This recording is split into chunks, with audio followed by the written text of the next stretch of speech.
And as the south grew rich, they looked for new outlets for international trade, not only by land but by sea, all the way to the Persian Gulf. So here in the south, in the Tang dynasty, we've got the beginnings of what I suppose we could call the maritime Silk Road. Long-distance international trade organised by merchants here in cities like Quanzhou.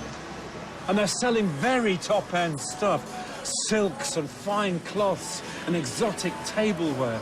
They're selling mass-produced ceramics designed with the Western consumer in mind. And they're also selling what will become the most popular drink in the world, tea.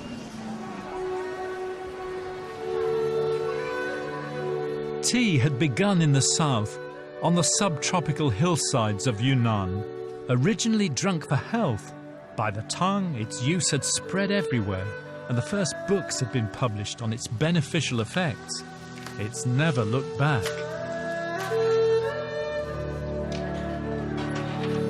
They exported silk too, coveted since Roman times by Westerners, who were prepared to pay jaw-dropping prices for garments fit for an emperor.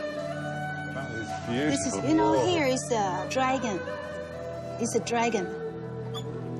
So you might think China's role today as a global mass producer is a new phenomenon in world history. But it's not.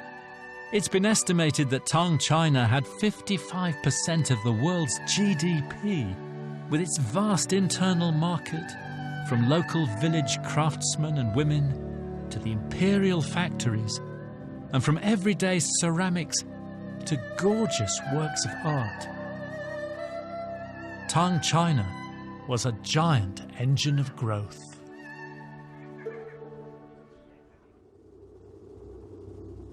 So let's view the early medieval world in a different way. Tang China was the superpower.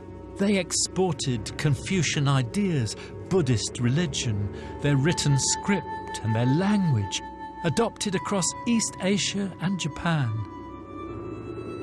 The Japanese even imitated Tang Xian in the architecture of their capital, Nara. China's influence on the East was as profound as Rome in the Latin West. In the East, in the 7th century, all roads led to Xi'an.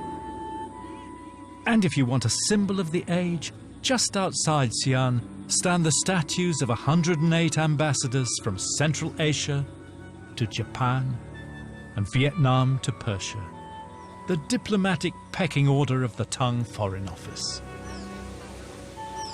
This was the time when China went out to the world, and the